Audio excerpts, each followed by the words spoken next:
Good afternoon, all. I hope it is the right time for me to start. I know all of you are hungry, so I'll try to finish this session at a quicker pace. So, what do I intend to cover is actually an extract of what my fellow colleague, Mr. Ranjan Chatterjee, just threw light on. So, he basically emphasized on the fact that the earlier, things what we were hearing from the last 2 hours, the output is like sort of varying and the output cost is varying and all. What we could actually control is the input. So the input is basically the energy which goes into manufacturing of any chemicals. So what we have seen is at Forbes Marshall, steam is used as one of the primary elements for carrying that energy, ensuring it actually reaches to the process where the chemical is getting manufactured and it is actually utilized in the most efficient way. So if you just take a step back, what goes into production of steam is something which is fuel. So I've just put a snapshot which talks about the cost of fuel, which was like 5 years back, and the cost of fuel which has changed like in the last 4 to 5 years, where we see almost a change of 50 to 100% increase in the fuel cost. So what this actually means is that the fuel which is being used to manufacture generate steam and then eventually manufacture the chemical has increased. So as a result, the input cost has increased.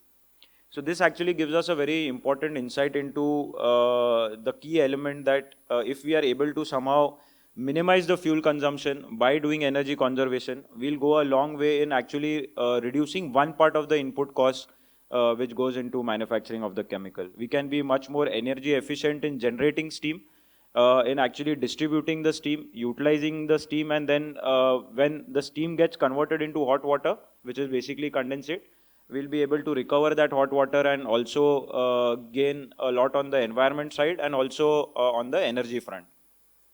So what this actually means is that the solutions which are there, which Ranjan also spoke about in terms of thermal assessments, first analyzing what is happening in the entire plant which is there, which is manufacturing chemicals, taking a step back and actually calculating and tabulating what losses are there, and then eventually evolving solutions, because our domain knowledge is very strong in chemical and petrochemical and other industries also.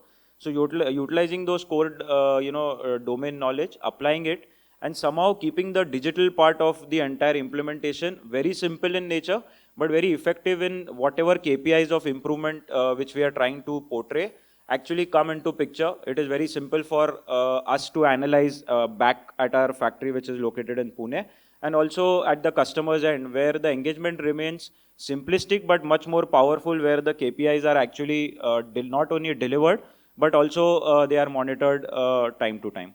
So one such KPI is called as condensate recovery factor. So I've just highlighted the chemical part of it, which actually shows that chemical condensate recovery factor is nothing but the amount of steam which is going in manufacturing the chemical and the condensate water which is coming back.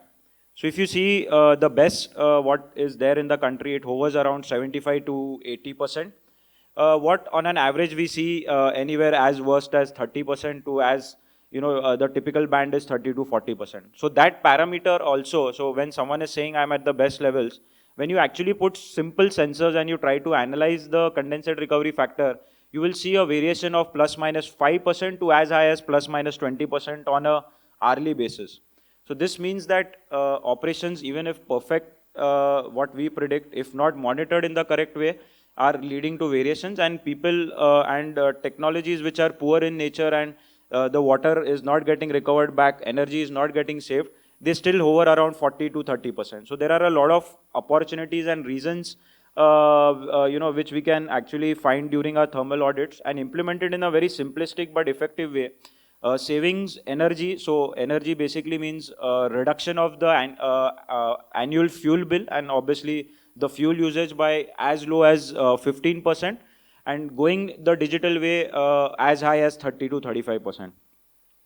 So what are the just a few pointers that what is the impact of not actually having the correct condensate recovery system in place? As just one of the KPIs which come into play in the chemical industry is water charges are high, compliance norms are out of picture.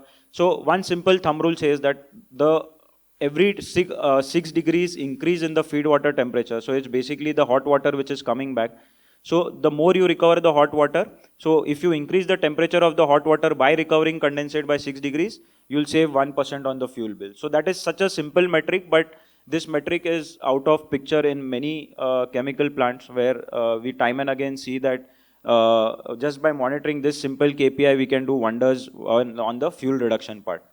So this just throws up, the situation which is there in the chemical industry sector across India, where almost 11 to 12% of all the plants which are operational don't have condensate recovery, and the remaining 50% recover condensate, but it is done not in the effective way, and only 40% of the customers actually recover the condensate in the manner in which it is supposed to be. So I'm just taking one example of thermal assessment. So if you can just play the video, please. So this actually shows a thermal assessment activity which was carried out at one of our customers. So it is simply showing that the plant is at some level. So steam is getting generated. There is condensate recovery and CRF, which was our findings during the audit. We then commit some values, which is basically the reduction in the steam generation, increase in the condensate recovery, and then the condensate recovery factor going up and the fuel reduction happening. There is an implementation, customer gets happy, he implements everything.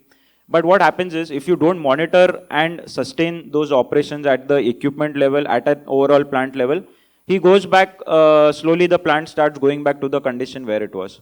So digitalization in a very simplistic way with minimum sensors can also give you a very effective output, which we are trying to actually highlight in this case, which is there. So similarly, if a chemical industry has a lot of equipments, equipment level digitalization also is very simplistic in nature, but again very powerful.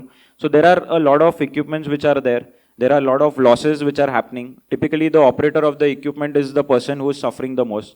So putting in simple sensors can actually render all those parameters visible. With our domain knowledge, we can actually work in reduction of the energy and sustaining the energy on an ongoing basis. So I've just taken one of the common, equipments, which is a reactor. The losses are happening day in, day out. But if you are able to actually identify the root cause, use the technology which is available in hand, which is not very complex, we are able to actually not only bring down the energy consumption at a reactor level by almost 15 to 20%, but we are also able to effectively reduce the time of the operation of the batch also. So these are very simple but very powerful tools which are there. All the technology today available for a reactor, just as an example, also is completely digitally enabled, so that whatever is happening at a equipment level, at a reactor level, you are able to not only monitor, but also you are able to bring down the energy consumption. So these are just one highlight of a product which is digitally enabled and which has worked wonders in reduction of the steam consumption at an equipment level by close to 15 to 20%. One more example, simple again sensorization, the time versus temperature profile. So basically an equipment operating for how much amount of time and what is the temperature profile which is there. So if you see, when we surveyed this equipment, we found that the batch timing was around 2.3 hours. With correct parameters monitoring and correct sensors and technology which was built around that simple equipment, which was not very costly, but very effective, we were able to actually bring down the batch of manufacturing that chemical by 1 hour. So that is the power of having doing simple things, but much more powerful, and rendering all the parameters visible to the customer. Similarly, another example where we have worked with a chemical plant, doing a lot of modifications, trying to get the condensate recovery parameter right in place. So we see that it's a stepwise progress, doing small things in a stepwise manner and implementing and rendering the parameters visible to the customer. So we see that the feed water temperature has, so you see the red line going into the blue zone. So there is an increase in feed water temperature. There is savings in the fuel. All the modifications are actually known to the customer and rendered visible to the customer, so that he sees what is the benefit and most importantly sustains the same. So what I will do is I will just end with one video which talks about the capabilities and what we are trying to address in a simplistic way with a very powerful way with these industries.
Yeah. So that sort of sums up. I know I had to be quick, but that sums up what I had to speak. So that's all. Thank you.